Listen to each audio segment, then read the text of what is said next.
I want to switch gears just for a second, stay with the president. John Decker from Fox News is standing by right now. And the issue is Stormy Daniels. The attorney wants to depose the president. I don't know. If you were to tell me Mueller wants to interview the president, I'd be like, okay, that could happen. I don't see this happening. What do you think, John? Well, it's going to be up to a federal district court judge to decide whether this motion will go forward. There's some precedent for this.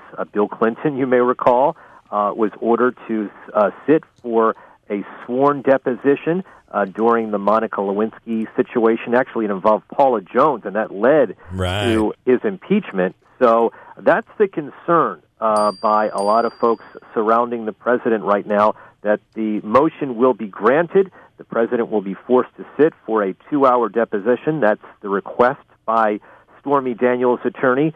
And the concern is that, he may be caught up in some sort of perjury trap during the course of that deposition. So in the course of the next few weeks, we will know for certain whether or not that federal district court judge will grant that particular motion, or whether he will say, you know what, there's a binding contract here, and no, I won't grant this particular motion. All of these issues have to be decided in binding arbitration, which is something that is spelled out in the contract. Now, didn't one of the attorneys yesterday make a bit of a blunder by saying that the president knew nothing about this agreement? This was all done without any of his consent.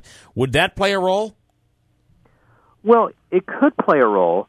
Keep in mind that the contract between Stormy Daniels and Michael Cohen, the personal lawyer for Donald J. Trump, was written in such a way that Michael Cohen could sign that contract without Donald Trump having to sign that contract, because he wrote it in such a way that he could sign on behalf of his client. That's interesting. If that's the case, I think you do have a binding contract. The only thing that could work in Stormy Daniels' favor, in my opinion, and I'm a lawyer, I'm a member of the D.C. Bar, is that if it's determined by this federal district court judge that fraud induced her to sign that contract, and that's an awfully high bar to reach in this particular case. Yeah, very interesting. There was a time when New York is proposing a law right now that would make it illegal to sign an agreement that protects someone's anonymity.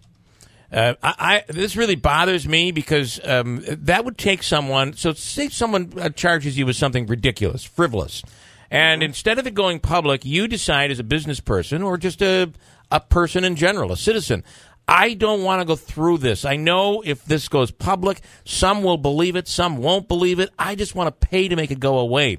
Sure. That would become illegal in New York State. What are your thoughts?